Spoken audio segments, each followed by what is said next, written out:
Jueces capítulo 15 dice que después de algún tiempo, en los días de las siegas del trigo, sucedió que Sansón fue a visitar a su mujer con un cabrito y dijo: llegaré a mi mujer en su recámara.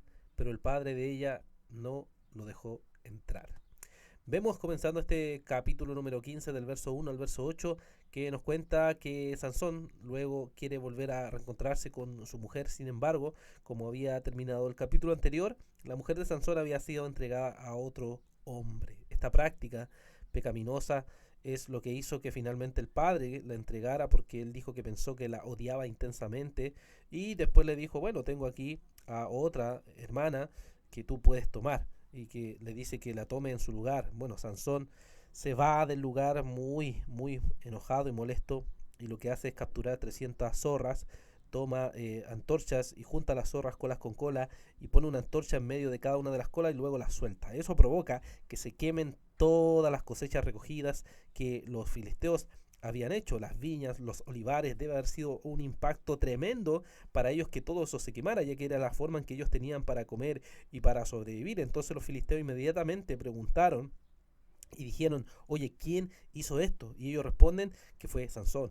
Entonces van a buscar a Sansón para poder vengarse de él y hacerle el mismo daño que habían hecho los filisteos. Entonces, antes de ir, vienen y queman a la mujer y a su padre, tal como le habían dicho en el capítulo anterior. Entonces van a buscar a Sansón, suben, como nos dice luego desde el versículo 9 hasta el versículo 20, suben y acampan en Judá y se esparcen por Leí. Y los hombres de Judá, ellos se preguntan por qué subieron. Ellos le dicen: bueno, vamos a ir a atrapar a Sansón. Y entonces ellos van donde Sansón y le dice que no sabe acaso que los filisteos reinan sobre ellos. ¿Qué es lo que había hecho? Entonces le dijeron que ellos van y van a entregarle a Sansón a los filisteos. Sansón le dice: bueno, júrenme que no me van a matar. Y lo van, lo atan, lo llevan. Y cuando va a llegar a Leí, ¿cierto?, los filisteos salen al encuentro gritando. Y entonces en ese momento el Espíritu del Señor viene sobre Sansón y con su poder rompe las sogas, va a tomar una quijada de asno fresca, y con eso dice que mata a 1000 hombres. 1000 hombres. Entonces Sansón se da cuenta que había matado a 1000 hombres por el poder del Señor. Al terminar de matarlos, ¿cierto?, llama a aquel lugar Ramat Leí, y después siente una gran sed y clama al Señor diciéndole que por medio de él le ha dado gran liberación. Ahora, ¿por qué va a permitir que muera de sed?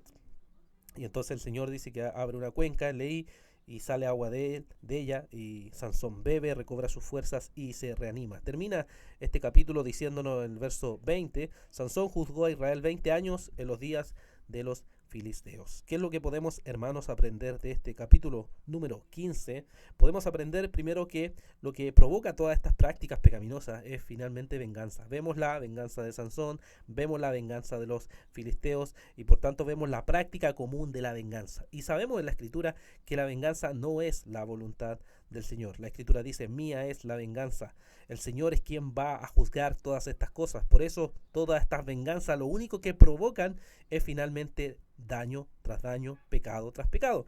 Actuar en venganza porque alguien te hizo el mal es finalmente ir contra la voluntad del Señor. Lo que hacemos los cristianos es dejar las cosas en manos de Dios, y Dios será quien juzgue. Si esa es tu actitud de esperar en el Señor, está entonces en la voluntad de Dios. Pero si buscas tu venganza por lo que alguien te ha hecho, entonces estás en pecado, y debes abandonar eso, alejarte de eso y confiar en el Dios soberano. También podemos ver cómo Dios trae liberación al pueblo de Israel, aún en medio del pecado de Sansón. Sansón era un hombre muy pecaminoso, como hemos visto. Sin embargo, Dios lo usa desde el principio, incluso ahora lo usa soberanamente para traer la liberación de Israel.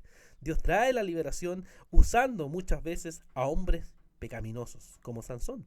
Hombres débiles, hombres que son personas que están viviendo no a favor de la voluntad de Dios, sino contra la voluntad del Señor. Y eso nos muestra la soberanía y el poder que tiene nuestro Dios para llevar a cabo sus propósitos. Esto, por supuesto, no es algo que esté llamando a vivir contra la voluntad de Dios, sino mostrando el poder, la misericordia y la soberanía de Dios para llevar a cabo sus propósitos. Eso es lo maravilloso que podemos ver en la Escritura, cómo el Señor actúa soberanamente. Y también vemos que aún en medio de la prueba, aún en medio de la dificultad de Sansón de haber hecho esto, que el Espíritu lo llevó a hacer esto de matar a aquellos filisteos, Vemos que se encuentra en un momento en donde siente una gran sed y un clamor al Señor de morir. Sin embargo, vemos que el Señor no lo deja morir. Podía haberlo dejado morir, sí, pero le muestra una salida. En medio de la prueba, en medio de la sed, en medio de la dificultad, el Señor nos muestra siempre una salida. El Señor es el agua viva de esperanza. De Él podemos beber, en Él podemos refugiarnos y en Él podemos encontrar